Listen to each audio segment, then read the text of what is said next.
Hello friends, विलियन नाम के अध्याय के तीसरे लेक्चर के इस वीडियो में हम लोग द्रवीय विलियन से चैप्टर को आगे बढ़ाएंगे। द्रवीय विलियन दोस्तों, द्रवीय विलियन वो विलियन होता है जिसमें विलायक द्रव होता है। मतलब ऐसा कोई भी विलियन जिसके अंदर विलायक द्रव है उसे हम बोलते हैं द्रवीय विलियन। अब हमने एक कंडीशन लगा दी कि विलायक द्रव होना चाहिए, बट अभी जो विलेय है उसके पास तीन ऑप्शन है। वो चाहे तो गैस हो सकता है, वो चाहे तो द्रव हो सकता है, वो चाहे तो ठोस हो सकता है। तो ऐसा विलयन जिसके अंदर विलायक द्रव हो और विलय ठोस द्रव गैस कुछ भी हो सकता है उसे हम बोलते हैं दोस्तों द्रवीय विलयन।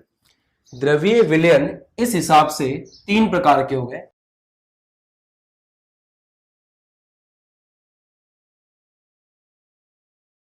पहला प्रकार हुआ गैस जो कि विलेय है प्लस द्रव। दूसरा प्रकार हुआ द्रव प्लस द्रव। तीसरा प्रकार हुआ ठोस प्लस द्रव। तो जो हमारा द्रवीय विलयन है वो तीन प्रकार का हो गया। पहला प्रकार हुआ गैस प्लस द्रव, दूसरा प्रकार हुआ द्रव प्लस द्रव, तीसरा प्रकार हुआ ठोस प्लस द्रव। इन तीनों में जो चीज सेम है, जो चीज कॉमन है, वो है कि द्रव विलायक है, और जो चीज अलग अलग है वो ये है कि विलय गैस हो सकता है, द्रव हो सकता है या फिर ठोस हो सकता है। मैं आपको तीनों के उदाहरण देता हूं। गैस प्लस द्रव, जैसे मान लीजिए कार्बन डाइऑक्साइड को आपने जल में घोल रखा है।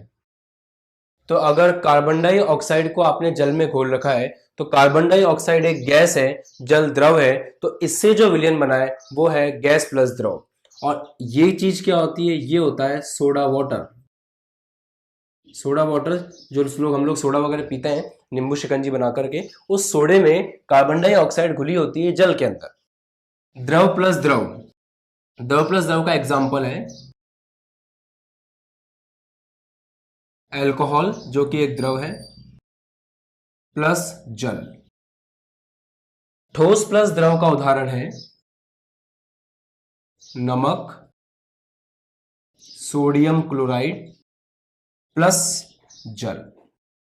हम नमक मिलाते हैं पानी के अंदर, वो घुल जाता है अच्छे से, तो वहां जो विलयन बना है वो विलयन द्रवीय है क्योंकि उसमें विलायक द्रव है, और विलय ठोस है क्योंकि नमक जो होता है वो ठोस होता है। अब दोस्तों, इसको समझने के लिए हम जो नियम पढ़ने वाले हैं वो नियम है हेनरी का नियम।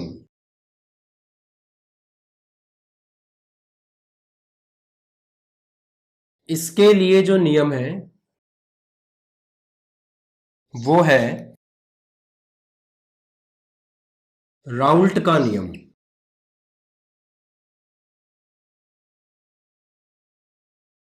जब आप राउल्ट का नियम पढ़ लेंगे उसके बाद आप पढ़ेंगे आदर्श व अनादर्श विलयन।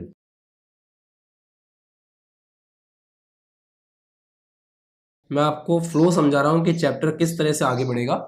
तो जब आप राउल्ट का नियम पढ़ लेंगे तो फिर आप पढ़ोगे आदर्श व अनादर्श विलयन।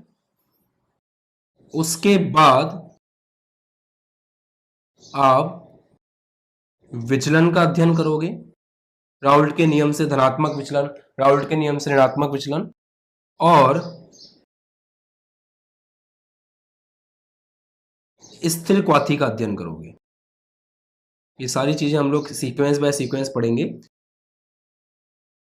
तो ये था आपका द्रव प्लस द्रव। द्रव प्लस द्रव में आएगा राउल्ट लॉ, राउल्ट के नियम के बाद आदर्श अनादर्श विलयन, उसके बाद में विचलन, और फिर स्थिर क्वाथी। जब आप ठोस प्लस द्रव के विलयन का अध्ययन करेंगे तो दोस्तों आपको पढ़ना पड़ेगा अणुसंख्य गुणधर्म। और अणुसंख्य गुणधर्म 4 होते हैं, तो आप 4 अणुसंख्य गुणधर्मों का अध्ययन करेंगे। और अंत में आपको इस चैप्टर के पढ़ना होगा वॉन्ट हॉफ गुणांक। जो 4 अणुसंख्य गुणधर्म है वो है वाष्पदाब में अवनमन, क्वथनांक में उन्नयन, हिमांक में अवनमन, और परासरण दाब।